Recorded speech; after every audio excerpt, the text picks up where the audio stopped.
चलिए आज शुरू करते हैं सेट 14। सबसे पहले प्रश्न को अच्छा से समझ लेना है। पहला नंबर प्रश्न है, यदि चावल के मूल्य में 10% कमी हो जाए तो इसकी खपत कितने प्रतिशत बढ़ानी होगी कि खर्च में कोई परिवर्तन न हो। बहुत ही आसान है, समझने का कोशिश कीजिएगा। तो कैसे सॉल्व करना है समझने का प्रयास कीजिएगा। 10% का कमी हुआ है तो आपको क्या करना है, ऊपर में 10 रखना है और नीचे में 100 - 10 यानी कि 90 रखना है और गुने 100 कर देना है, आंसर आ जाएगा। समझने का कोशिश कीजिएगा, बहुत ही आसान है। तो सबसे पहले एक 0 यहाँ से, एक 0 यहाँ से और 9 से इसको डिवाइड करेंगे तो क्या हो जाएगा, यानी कि 9 एकम 9, यहाँ पर 1 बच गया है तो फिर से 10, 9 एकम 9, 1 बच गया है तो यहाँ पर ऊपर में 1 रहेगा और नीचे में 9 रहेगा, यानी कि 11.1/9% इसका सही आंसर है। देख लीजिए कहाँ पर है, तो क ऑप्शन सही है। इस तरीके से आपको सॉल्व करना है। अगर इस तरह का प्रश्न कहीं पर भी आया तो आपको ऐसे ही सॉल्व करना है। अगला प्रश्न दूसरा नंबर। सबसे पहले प्रश्न को अच्छा से समझना है। अगर प्रश्न समझ में आ गया तो बहुत ही आसान तरीके से सॉल्व हो जाएगा। दूसरा नंबर प्रश्न है, चीनी तथा पानी के 12 लीटर घोल में 4% चीनी है। घोल को गर्म करके वाष्प द्वारा 2 लीटर पानी उड़ा दिए जाने पर शेष घोल में कितने प्रतिशत चीनी होगी। बहुत ही आसान है, मैं बहुत बार बता चुका हूं। अगर आप प्रतिशत का वीडियो नहीं देखे होंगे तो देख लीजिएगा, कॉन्सेप्ट क्लियर हो जाएगा। तो कैसे सॉल्व करना है, तो सबसे पहले कितना लीटर का घोल है, तो 12 लीटर का घोल है। कितना परसेंट चीनी है, 4% चीनी है, तो आपको यहाँ पर घोल रखना है और 4% चीनी है तो यहाँ पर 4 रखेंगे और बटे में नया घोल, तो नया घोल कितना होगा ये आपको समझना होगा। घोल को गर्म करके वाष्प द्वारा 2 लीटर पानी उड़ा दिए जाने पर, यानी कि 2 लीटर पानी को उड़ा दिया गया गर्म करके, तो अब घोल कितना बचा है, यानी कि नया घोल कितना होगा, 10 लीटर होगा। तो आपको यहाँ पर बटे में 10 रखना है। समझने का कोशिश कीजिएगा।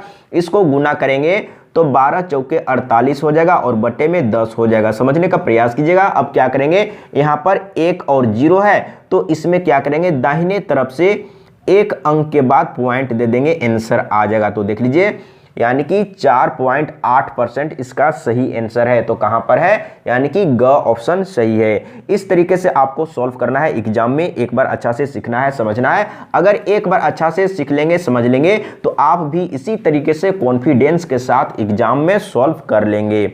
अगला प्रश्न तीसरा नंबर।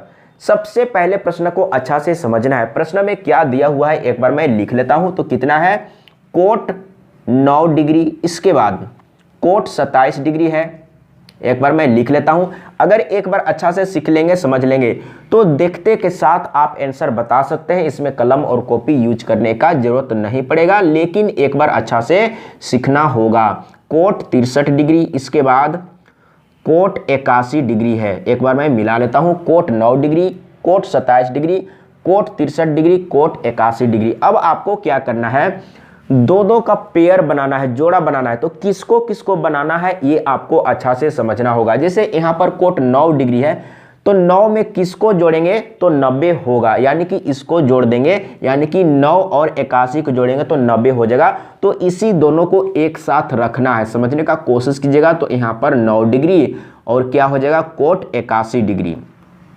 एक बार अच्छा से सीखना है, समझना है और बाकी 2 को एक साथ रखेंगे। अब यहाँ पर बाकी 2 बच गया है, तो अगर इसको और इसको जोड़ेंगे तो 90 डिग्री होगा। देख लीजिए, जोड़ के 90 डिग्री ही होगा। तो इसको एक बार मैं लिख लेता हूँ, कोट 27 डिग्री और क्या हो जाएगा, कोट 63 डिग्री। समझने का कोशिश कीजिएगा। अब यहाँ पर हम लोग 2 का पेयर बनाए हैं, तो इस 2 में से किसी एक को 10 के रूप में चेंज करना है। समझने का कोशिश कीजिएगा। अगर दोनों 10 में रहता तो एक को कोट में चेंज करते, और दोनों कोट में है तो एक को 10 में चेंज करेंगे। समझने का प्रयास कीजिएगा।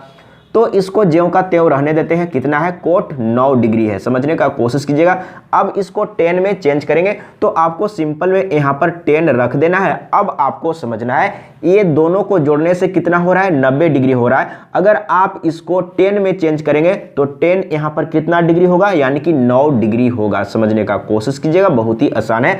अगर आप इसको चेंज करते, समझने का प्रयास कीजिएगा, अगर आप इसको 10 में चेंज करते तो 10 81 डिग्री होता। समझने का प्रयास कीजिएगा। एक बार अच्छा से सीखना है, समझना है। मैं शॉर्टकट बता रहा हूं। अब यहाँ पर क्या करेंगे, कोट को यहाँ पर हम ज्यों का त्यों रहने देते हैं। कोट कितना है, 27 डिग्री है। इसको चेंज कर रहे हैं तो आपको सिंपल में यहाँ पर 10 रख देना है।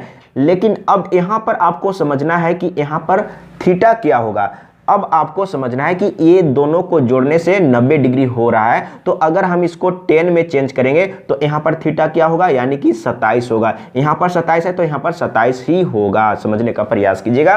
अब एक चीज आपको समझना है, कहीं पर भी अगर टेन थीटा और गुने में कोट थीटा है, समझने का प्रयास कीजिएगा, कोट थीटा है तो बराबर 1 होगा। तो यहाँ पर ध्यान दीजिएगा, टेन थीटा गुने कोट थीटा है, यहाँ पर भी टेन थीटा गुने कोट थीटा है, यहाँ पर कोई चिन्ह नहीं है, इसका मतलब गुना में है। अब समझने का कोशिश कीजिएगा, अगर एक बार अच्छा से सीख लेंगे, समझ लेंगे, तो बिना कलम कॉपी यूज किए आप देखते के साथ आंसर बता सकते हैं। तो इसका वैल्यू क्या हो जाएगा, 1 हो जाएगा। यहाँ पर गुना है, इसका भी वैल्यू क्या हो जाएगा, 1 हो जाएगा। तो 1 गुने 1 यानी कि 1 ही होगा। तो देख लीजिए कहां पर है, तीसरा नंबर ऑप्शन सही है। तो इस तरीके से आपको एग्जाम में सॉल्व करना है, और इस तरीके से कॉन्फिडेंस के साथ सॉल्व करने के लिए सबसे पहले आपको सीखना होगा, समझना होगा, प्रैक्टिस करना होगा, तभी आप कॉन्फिडेंस के साथ एग्जाम में सॉल्व कर पाएंगे। अगला प्रश्न 4 नंबर, सबसे पहले प्रश्न को अच्छा से समझना है। अब यहां पर क्या है, cos theta plus sine theta का होल स्क्वायर है, इसके बाद plus cos theta minus sine theta का होल स्क्वायर है, समझने का प्रयास कीजिएगा। कहने का मतलब है कि पहला वाला पार्ट में a प्लस बी का होल स्क्वायर है और दूसरा वाला पार्ट में a माइनस बी का होल स्क्वायर है। तो फॉर्मूला में तोड़ देंगे तो क्या हो जाएगा, cos square theta plus sign square theta और प्लस में 2ab होता है, तो 2ab के जगह में क्या होगा, यानी कि कोस थीटा साइन थीटा होगा। बहुत ही आसान है। अब यहाँ पर आपको अच्छा से समझना है। अब यहाँ पर क्या है, बीच में तो प्लस का चिन्ह है, यहाँ पर प्लस का चिन्ह दे देते हैं। अब इधर में स्पेस नहीं है तो हम यहाँ से लिखना स्टार्ट करेंगे, तो क्या हो जाएगा, यानी कि फिर से a माइनस बी का होल स्क्वायर में तोड़ेंगे तो क्या हो जाएगा, कोस स्क्वायर थीटा प्लस में sine square theta. a minus B का होल स्क्वायर के रूप में है, तो यहाँ पर 2ab वाला पार्ट क्या होगा, यानी कि माइनस में होगा, तो यहाँ पर 2 कोस थीटा साइन थीटा हो जाएगा, समझने का प्रयास कीजिएगा, कोस थीटा साइन थीटा हो जाएगा। अब यहाँ पर ध्यान दीजिएगा, ये प्लस में है यानी कि 2 कोस थीटा साइन थीटा, और यहाँ पर माइनस में 2 कोस थीटा साइन थीटा, तो ये कट जाएगा, इसको काट दिए। अब यहाँ पर ध्यान दीजिएगा, इसका वैल्यू 1 होगा, ये फॉर्मूला है, यानी कि sign square theta plus cos square theta बराबर 1 होता है। अब यहाँ पर प्लस का चिन्ह है तो प्लस का चिन्ह दे देते हैं, और इसका भी वैल्यू क्या हो जाएगा, 1 हो जाएगा। तो 1 और 1 क्या हो जाएगा, 2, यानी कि इसका आंसर कहाँ पर है, यानी कि चौथा नंबर ऑप्शन सही है। अगला प्रश्न 5 नंबर, सबसे पहले प्रश्न को अच्छा से समझ लेना है। एक बार मैं प्रश्न को लिख लेता हूँ, कितना दिया हुआ है, 1 माइनस इसके बाद बड़ा ब्रैकेट है 5 माइनस इसके बाद मंझला ब्रैकेट 2 प्लस इसके बाद छोटा ब्रैकेट है, छोटा ब्रैकेट के अंदर -5 प्लस 6 और -2 है, इसके बाद छोटा ब्रैकेट और छोटा ब्रैकेट के बाहर में 2 है, इसके बाद मंझला ब्रैकेट और इसके बाद बड़ा ब्रैकेट। इसका वैल्यू क्या होगा, समझने का कोशिश कीजिएगा। इसको सॉल्व करने के लिए बोर्ड मास आना चाहिए। अगर आप कंटिन्यू वीडियो को देखते होंगे और पूरा देखते होंगे तो आपको बिल्कुल समझ में आ गया होगा। इस प्रश्न को मैं सॉल्व करके पहले बता चुका हूं, तो देखिए कैसे सॉल्व करेंगे, समझने का प्रयास कीजिएगा। तो सबसे पहले यहां पर छोटा ब्रैकेट के अंदर सॉल्व करेंगे तो कितना हो जाएगा, ये दोनों को जोड़ेंगे तो -7 और +6 तो कितना आएगा, यानी कि -1 आएगा। यहाँ पर इसका वैल्यू -1 आएगा और ये 2 से गुना होगा तो कितना हो जाएगा, -2 हो जाएगा। अब समझने का कोशिश कीजिएगा, एक बार फिर से लिख लेना है। तो इस तरीके से यहाँ पर लिखेंगे, यहाँ पर 5 है और यहाँ पर माइनस और मंझला ब्रैकेट है। अब यहाँ पर 2 है, इसका वैल्यू को लिखना है। यहाँ पर हम लोग कैलकुलेट किए तो इसका वैल्यू कितना आया, यानी कि यहाँ पर अंदर में -1 और ये 2 से गुना होगा तो -2 हो जाएगा। यहाँ पर मंझला ब्रैकेट रहेगा, यानी कि छोटा ब्रैकेट अब हट चुका है। अब क्या करेंगे, तो मंझला ब्रैकेट के अंदर सॉल्व करके देखेंगे कि कितना आ रहा है, समझने का प्रयास कीजिएगा।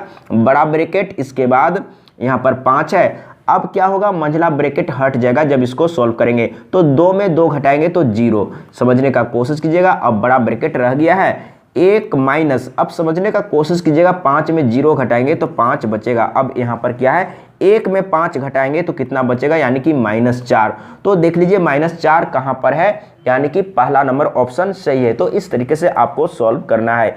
एक बार अच्छा से कॉन्सेप्ट को सीखना है, समझना है। अगर एक बार अच्छा से सीख लेंगे, समझ लेंगे, तो फिर कभी कोई दिक्कत नहीं होगा।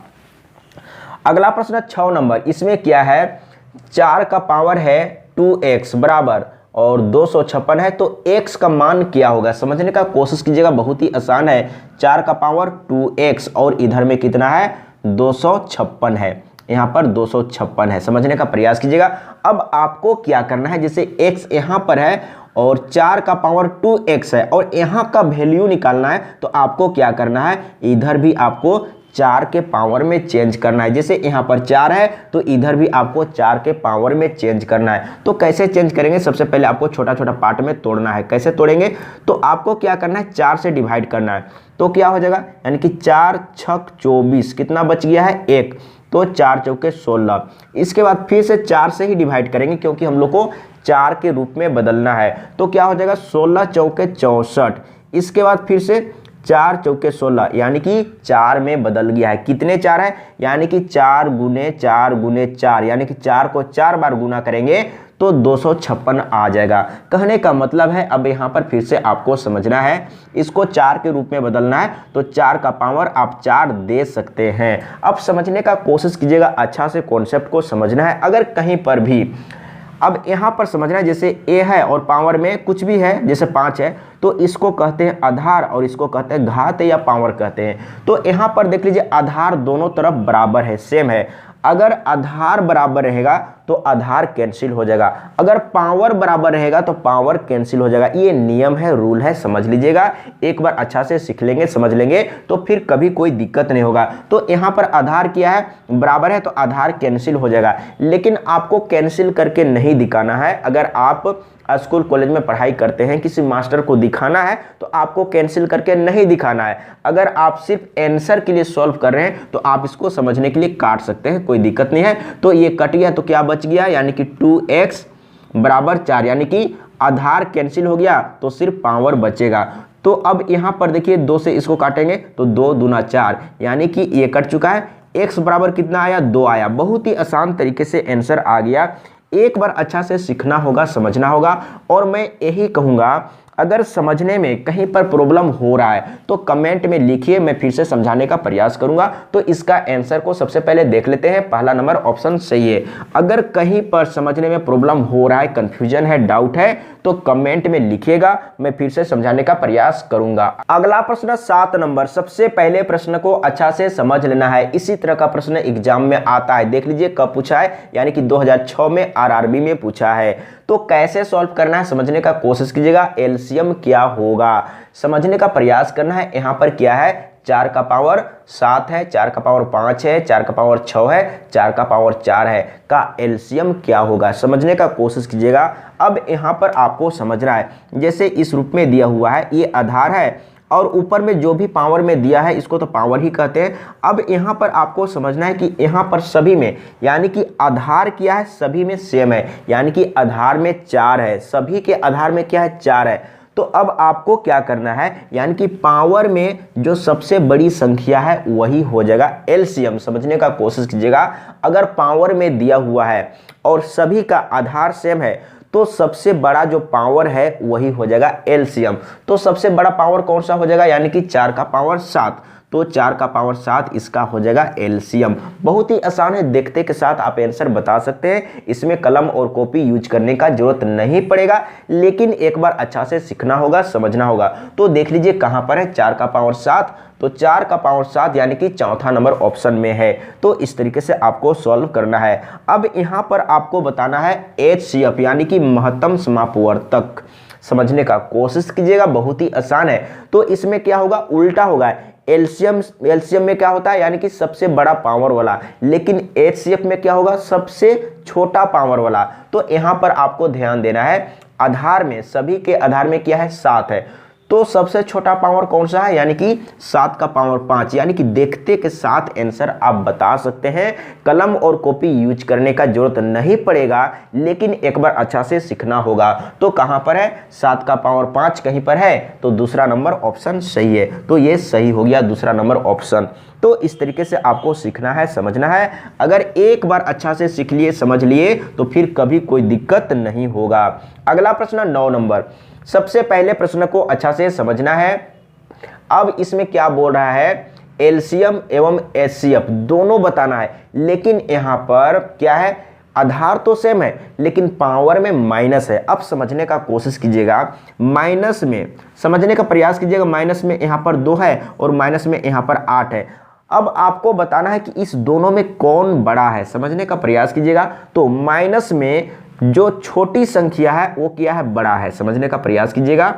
माइनस में जो छोटी संख्या है वो बड़ा है और माइनस में जो बड़ी संख्या है वो क्या है, छोटा है। अब आपको बताना है कि ये दोनों में कौन बड़ा है और कौन छोटा है। तो ये बड़ा है और ये छोटा है। अब बताना है आपको सबसे पहले क्या निकालना है, एलसीएम, समझने का प्रयास कीजिएगा। तो सबसे पहले आपको एलसीएम निकालना है। तो एलसीएम में हम लोग क्या किए थे सबसे पहले, यानी कि सबसे बड़ा पावर वाला। तो अब यहां पर माइनस में है तो सबसे बड़ा पावर कौन होगा, यानी कि सबसे छोटा संख्या, समझने का कोशिश कीजिएगा। यानी कि माइनस में जो सबसे छोटा संख्या है वही सबसे बड़ा होगा। तो एलसीएम आपको बताना है, तो एलसीएम के लिए सबसे बड़ा पावर को लेते हैं। तो सबसे बड़ा पावर कौन सा हो जाएगा, यानी कि इसमें क्या है, 5 का पावर -11, 5 का पावर -9, 5 का पावर -16 और 5 का पावर -10, यानी कि छोटा पावर आपको देखना है। यानी कि पावर में जो छोटा है माइनस में है, तो माइनस में जो सबसे छोटी संख्या है वही सबसे बड़ा है, यानी कि इसका हो जाएगा 5 का पावर 9। ये क्या है, यानी कि पावर में ये सबसे बड़ा है, समझने का कोशिश कीजिएगा। और क्या है, यानी कि बड़ी संख्या है और माइनस में है तो वो छोटा है। जो सबसे छोटी संख्या है माइनस में वही बड़ा है, समझने का कोशिश कीजिएगा। एक बार अच्छा से समझना है। या आप समझ सकते हैं जैसे हम लोग एलसीएम निकालते हैं, अगर प्लस में पावर प्लस में है तो सबसे बड़ी संख्या को लेंगे, अगर माइनस में पावर है तो सबसे छोटी संख्या को लेंगे। इस तरीके से आपको माइंड में बैठा के रखना है। अब हम लोग निकालेंगे यहाँ पर HCF। तो अब यहाँ पर क्या हो जाएगा, HCF में हम लोग क्या करते थे, यानी कि सबसे छोटा पावर वाला। तो यहाँ पर माइनस में है तो सबसे जो बड़ी संख्या है वही सबसे छोटा है, यानी कि सबसे बड़ी पावर कौन सा है माइनस में। तो यहाँ पर ध्यान दीजिएगा, 11 है, 9 है, 16, यानी कि 16, समझने का कोशिश कीजिएगा। यानी कि 5 का पावर -16, ये क्या है सबसे। अब यहाँ पर आपको ध्यान देना है, एचसीएफ में हम लोग क्या लेते हैं, यानी कि सबसे कम पावर वाला। तो यहाँ पर आपको समझना है कि माइनस में जो सबसे बड़ी संख्या है वही सबसे छोटी संख्या है। ये बिल्कुल समझ में आ गया है। तो इसका HCF इतना हो गया। तो देख लीजिए आपको एक साथ बताना है, यानी कि 5 का पावर -9 और 5 का पावर -16। तो कहाँ पर है, 9 और 16 वाला, यानी कि तीसरा नंबर ऑप्शन सही है। 9 और 16 वाला तीसरा नंबर ऑप्शन सही है। तो इस तरीके से आपको समझना होगा। अगर कहीं पर समझने में प्रॉब्लम हो रहा है तो आपको एक बार कमेंट में लिख के बताना है, मैं फिर से समझाने का प्रयास करूंगा। अगला प्रश्न 10 नंबर। अब यहाँ पर क्या है, संख्या कितना है एक बार मैं लिख लेता हूं, यानी कि 4, 5, 8, 9 और 26 है। इसमें बताना है 8 का स्थानीय मान, यानी कि 8 कहां पर है ये आपको समझना है। 8 कहां पर है, यह सिंपल है। क्या करेंगे, यहां पर आपको 8 लिख लेना है और इधर में कितना अंक है, यानी कि 3 अंक है, तो इधर में 3 अंक बैठा दीजिए, यानी कि इकाई दहाई सैकड़ा हजार, यानी कि इसका स्थानीय मान 1000 है, यानी कि 8000। तो देख लीजिए कहां पर है 8000। तो इकाई दहाई सैकड़ा हजार, 8000 कहां पर है, तो चौथा नंबर ऑप्शन सही है। इस तरह का प्रश्न एग्जाम में आता है। देख लीजिए कहां पर आया है, आरआरबी जम्मू और कश्मीर, यानी कि 2003 में आया था। इस तरह का प्रश्न आता है। और कभी कभी क्या होता है कि बड़े बड़े प्रश्न के पीछे भागते हैं और छोटा प्रश्न को छोड़ देते हैं, और छोटा प्रश्न ही कभी न कभी मुश्किल में डालता है। तो आपको कभी भी किसी भी प्रश्न को छोटा नहीं समझना है, आपको सॉल्व करके देख लेना है कि सॉल्व होता है या नहीं होता है। अगला प्रश्न 11 नंबर है। अब इसमें क्या है एक बार अच्छा से समझना है। प्रथम 20 विषम संख्याओं का योगफल कितना होगा। अब समझने का कोशिश कीजिएगा। प्रथम से बोल रहा है, यानी कि 1, 3, 5, समझने का कोशिश कीजिएगा। इस तरीके से कै ठो है, 20 ठो है। तो अगर विषम संख्या प्रथम से स्टार्ट है तो उसको जोड़ने के लिए क्या करते हैं, सिर्फ और सिर्फ n स्क्वायर करते हैं। समझने का कोशिश कीजिएगा, बहुत ही आसान है। तो 20 ठो है तो 20 का स्क्वायर कर देंगे, आंसर आ जाएगा, यानी कि 20 गुने 20 करेंगे तो कितना हो जाएगा, 400 हो जाएगा। तो देख लीजिए कहां पर है 400, यानी कि तीसरा नंबर ऑप्शन सही है। तो इस तरह का प्रश्न एग्जाम में आता है, एक बार अच्छा से सीखना है, समझना है। एक बार अच्छा से सीख लिए, समझ लिए तो फिर कभी कोई दिक्कत नहीं होगा। अगला प्रश्न 12 नंबर, सबसे पहले प्रश्न को अच्छा से समझ लेना है। इसमें क्या है, इसमें बोल रहा है इकाई का अंक होगा। समझने का कोशिश कीजिएगा, कितना दिया हुआ है 31, इसके बाद 27 और इसका पावर कितना है 173 है। समझने का कोशिश कीजिएगा। देखिए कहां पर पूछा है, असिस्टेंट ग्रेड यानी कि 1994 में। इस तरह का प्रश्न तो आता ही है, समझने का कोशिश कीजिएगा। तो यहां पर क्या है, इसका मतलब क्या है, इसको 173 बार लिख के गुना करना है, इसके बाद देखना है कि इकाई के अंक में क्या आता है। लेकिन इतना करेंगे तो पूरा एग्जाम का टाइम चला जाएगा, तो भी सही होगा कि नहीं होगा कोई गारंटी नहीं है। तो आपको टेक्निक सीखना है, तो आपको क्या करना है, इसको छोड़ देना है। लास्ट में जो अंक है यानी कि इकाई के स्थान पर जो अंक है सिर्फ उसको लेके चलना है। अब आपको समझना है, अब क्या करेंगे, इसका मतलब क्या हुआ, 7 को 173 बार गुना करके देखेंगे कि इकाई के स्थान पर क्या आता है। तो ऐसा भी नहीं करना है, आपको टेक्निक यूज करना है। अब आपको समझना है कि 7 का रिपीटेशन क्या होता है। रिपीटेशन का मतलब क्या, मैं पहले भी बता चुका हूं। अगर आप प्रत्येक वीडियो को देखते होंगे और पूरा देखते होंगे तो आपको कॉन्सेप्ट क्लियर होगा। मैं बहुत कुछ बता चुका हूं, समझने का प्रयास कीजिएगा। तो क्या करेंगे, 7 का पावर 1 करेंगे तो कितना होगा, यानी कि 7 ही रह जाएगा। 7 का पावर 2 करेंगे तो 7 सत्ते 49, आपको इकाई का अंक वाला लेना है। तो अगर 7 का पावर 2 रहेगा तो इकाई के स्थान पर 9 होगा। अब आगे के लिए क्या करेंगे, यानी कि 7 का पावर 3 करेंगे तो क्या करेंगे, 9 सत्ते 63 करेंगे। 9 सत्ते 63 तो आपको इकाई के अंक वाला लेना है। तो अगर आप 7 का पावर 3 करेंगे तो क्या हो जाएगा, देख लीजिए, 7 गुने 7 गुने 7 यानी कि 7 सत्ते 49 और गुने फिर से 7, तो 7 9 63, इसको ध्यान नहीं दीजिए, 7 9 63 यानी कि इकाई का स्थान पर 3 आ रहा है। तो अगर 7 का पावर 3 करेंगे तो इकाई के स्थान पर 3 होगा। समझने का कोशिश करना है, एक बार अच्छा से सीखना है, एक बार अच्छा से सीख लिए तो फिर कभी कोई दिक्कत नहीं होगा। अगर 7 का पावर 4 रखेंगे तो क्या होगा, समझने का कोशिश कीजिएगा, बहुत ही आसान है। तो आपको क्या करना है, देखिए ध्यान दीजिएगा, अगर 3 को 7 में गुना करेंगे तो 7 तिया 21 यानी कि इकाई का स्थान पर 1 होगा। लेकिन एक बार आपको अच्छा से समझना है, यहाँ पर 7 कितना है, 4 ठो है, तो 7 सत्ते 49 और फिर से 7 सत्ते 49।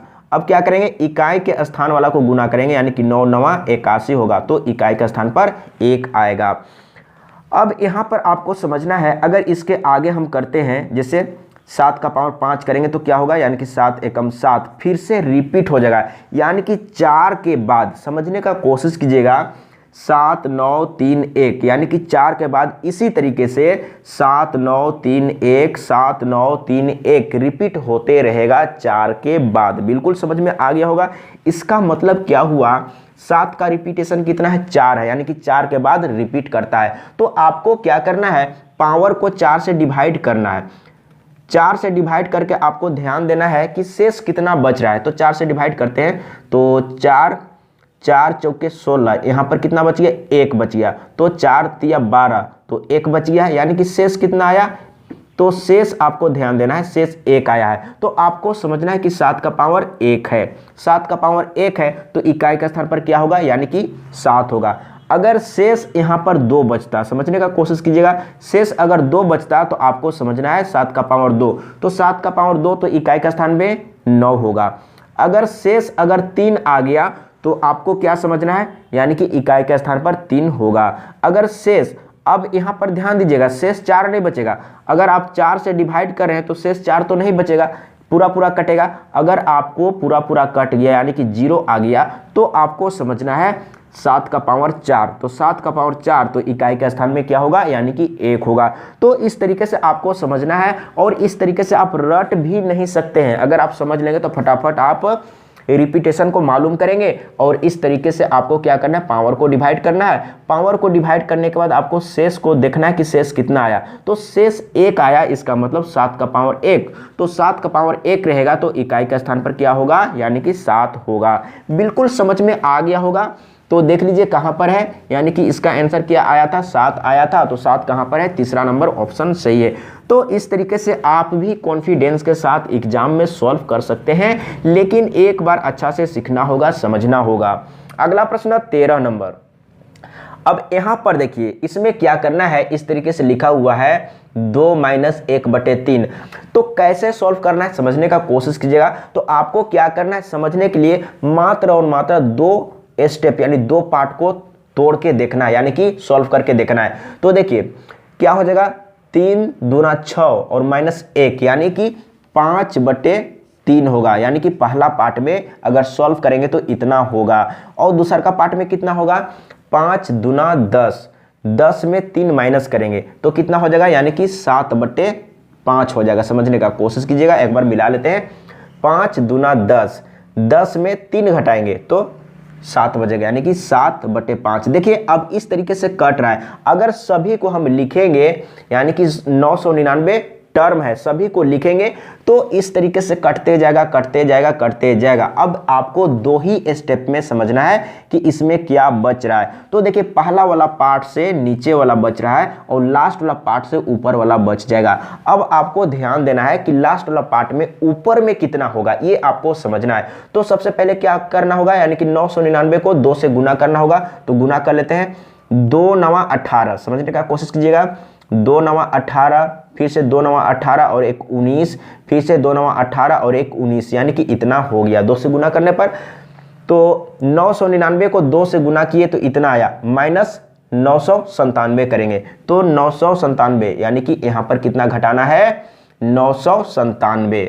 997 घटा देते हैं, यहाँ पर कितना है, 997 घटाना है तो 997 घटा देते हैं। तो यहाँ पर 1 और यहाँ पर 0 और यहाँ पर 0 और यहाँ पर 1, यानी कि इतना हो जाएगा। ऊपर में कितना बचेगा, यानी कि 1001। तो देख लीजिए बहुत ही आसान तरीके से आंसर आ गया है। तो इसी तरीके से आपको भी सॉल्व करना है, लेकिन एक बार अच्छा से समझना होगा। और मैं ये सब समझा चुका हूँ, अगर आप प्रत्येक वीडियो को देखते होंगे और वीडियो को पूरा देखते होंगे तो आपको कॉन्सेप्ट क्लियर हो जाएगा। अगर आप पूरा वीडियो को देखेंगे तो कॉन्सेप्ट क्लियर होगा, अगर आप पूरा नहीं देखेंगे तो मेरा गलती नहीं है, आपकी गलती है।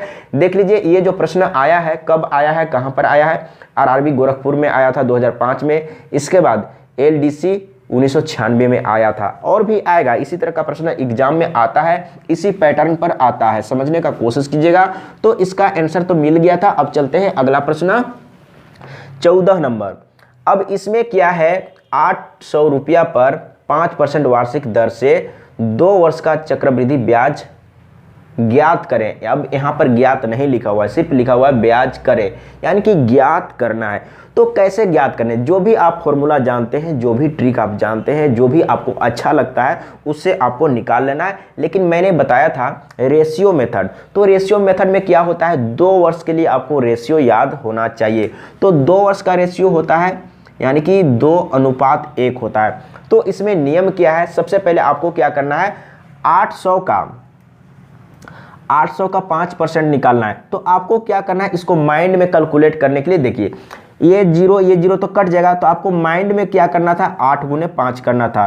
तो 8 × 5 = 40 यहाँ पर हो जाएगा। इसके बाद यहाँ पर 40 आया है तो फिर से 40 का 5% निकालेंगे। तो कैसे निकालेंगे, 40 का 5% इस तरीके से आपको लिखना है। अब यहाँ पर ध्यान दीजिएगा, तो सबसे पहले ये 0 और ये 0 कट जाएगा, और 5 से 5 दूना 10 और 2 दूना 4, ये कट गया यहाँ, यानी कि यहाँ पर 2। अब समझने का कोशिश कीजिएगा, आपको क्या करना है, ये दोनों को गुना करना है, यानी कि 40 दूना कितना हो जाएगा, 80 हो जाएगा। यहाँ पर 80 हो गया, और फिर आपको जोड़ देना है। अब यहाँ पर इसको गुना करेंगे तो 2 एकम 2, और लास्ट में आपको जोड़ना है। तो कितना हो गया, 82 हो गया। देख लीजिए कहाँ पर है, यानी कि 82 इसका सही आंसर है, ग ऑप्शन सही है।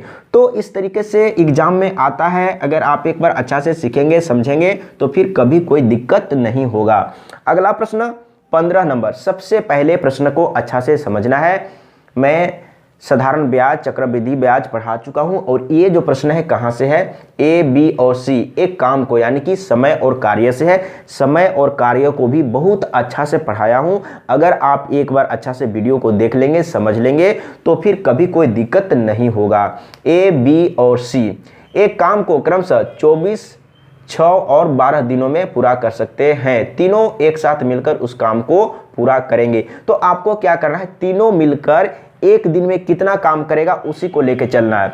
ए 24 दिन में कर सकता है तो एक दिन में कितना करेगा मैं डिटेल में समझा चुका हूं, अब मैं यहां पर डिटेल में नहीं समझाऊंगा। तो एक दिन का काम कितना होगा, ए का 1/24 समझने का कोशिश कीजिएगा। बी का कितना होगा 1/6 होगा।